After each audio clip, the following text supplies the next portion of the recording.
நிதி மேம்பாட்டுக்கான உலக வங்கி இந்திய துணைக்கண்டம் மற்றும் தெற்காசியா முழுவதும் இலங்கை உட்பட செயற்கை நுண்ணறிவு திறன்களுக்கான தேவை விரைவாக உயர்வதை சுட்டிக்காட்டியுள்ளது. இந்த போக்கு வேலைக்கு சேர்க்கும் முறைகளையும் பாதிக்க தொடங்கியுள்ளது எனவும் குறிப்பிடப்பட்டுள்ளது. ஜனவரி 2023 மற்றும் மார்ச் 2025 காலப்பகுதியில் AI சார்ந்த வேலைவாய்ப்பு விளம்பரங்களின் பங்கு 2.9 வீதத்திலிருந்து 6.5 வீதமாக இரட்டிப்புக்கும் மேலாக உயர்ந்துள்ளது. AI சாராத வேலைவாய்ப்பு விளம்பரங்களை விட இது சுமார் 75 வீதம் வேகமாக வளர்ந்துள்ளது.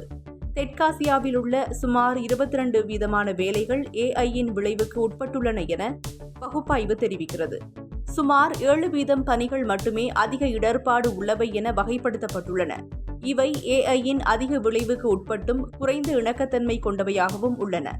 கால் சென்டர் ஏஜென்ட்கள், கணக்காளர்கள் மற்றும் ப்ரூஃப் ரீடர்கள் போன்ற பணிகள் ChatGPT போன்ற கருவிகள் வெளியீட்டை தொடர்ந்து வேலைவாய்ப்பு விளம்பரங்களில் சரிவை ஏற்கனவே காண்கின்றன.